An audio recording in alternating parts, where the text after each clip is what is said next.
Imagine the two titans at the global marketplace, America and China, arguing over the checkout counters.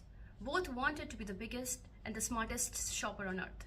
Now imagine, instead of using or arguing with the words, they are using the fees called tariffs. Now that's essentially the US-China's tariff war in the nutshell. Back in 2018, President Donald Trump have said enough is enough. He accused China for doing the unfair trade practice, stealing the US tech secrets, manipulating the currencies, and flooding the US market with a cheap product. To retaliate, the president has imposed the tariffs on millions of worth of Chinese product.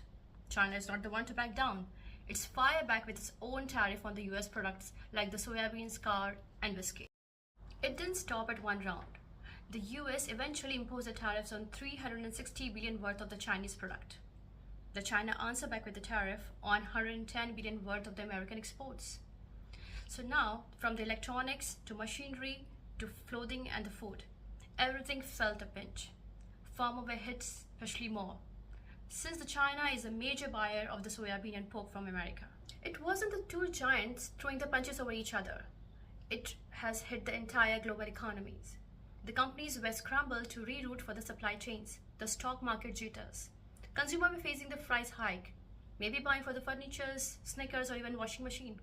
Many manufacturers have moved out of China, not back to the USA, but have chose the Vietnam or Mexico.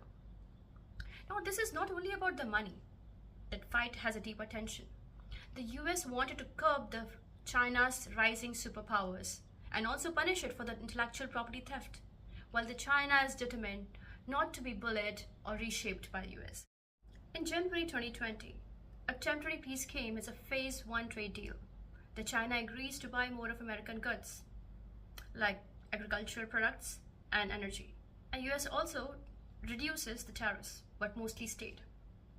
Then comes the COVID-19, the trade wars slipped at the back burner. So who won? The short answer is no one really. The US consumer paid more. The Chinese company lost fear of the US customers. The global company got nervous. Trade deficit also didn't change much.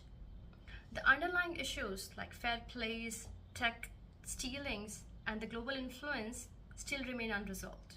Today, under President Biden's, the tariff remain largely at its place. The tone is calmer, but the rivalry is far from over.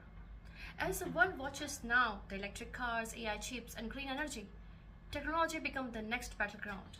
And it is very much clear the economic war matches is not going to end anytime sooner.